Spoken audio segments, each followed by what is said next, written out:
ഇത് മഞ്ഞപ്ര മാസ് മോട്ടോഴ്സിനായിരിക്കും നമ്മുടെ Honda deo വണ്ടി നമ്മളത് വർക്കിന് കയറ്റിയിട്ടുണ്ട്. ഇതിൻ്റെ കംപ്ലയിൻറ്റ്സ് പറഞ്ഞാൽ ഫ്രണ്ട് സൗണ്ട്, അതുപോലെ ഫ്രണ്ടിലെ ടയറൊക്കെ മാറ്റാൻ വേണ്ടി വന്നതാണ്. അതുപോലെ ഒരു പൊട്ടൽ സൗണ്ട്, ഇതൊക്കെയാണ് കംപ്ലയിൻറ്റ്. നമ്മൾ ഫ്രണ്ടിലെ ടയറും അതുപോലെ ഫ്രണ്ട് സൗണ്ടിൻ്റെ കംപ്ലയിൻറ്റ് ചെക്ക് ചെയ്യാൻ വേണ്ടി വെച്ചിട്ടുണ്ട്. അപ്പോൾ ഫ്രണ്ട് സൗണ്ട് കംപ്ലയിൻറ്റ് കാണിച്ച് ഈ ഷോക്കപ്പിൻ്റെ പുഷിൻ്റെ കംപ്ലയിൻറ്റ് കേട്ടോ.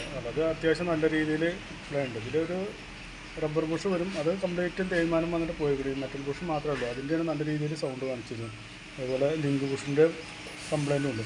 ആ 2 ബുഷ് കിറ്റ് നമുക്കത് മാറ്റിയിടണം, എന്നാലാണ് ആ സൗണ്ട് മാറുള്ളൂ. അതുപോലെ ഫ്രണ്ടിലെ ടയർ മാറ്റാൻ വേണ്ടിയിട്ടുണ്ട്. അപ്പോൾ ആ ടയറും കൂടി മാറ്റി റെഡി ആക്കുന്നുണ്ട്.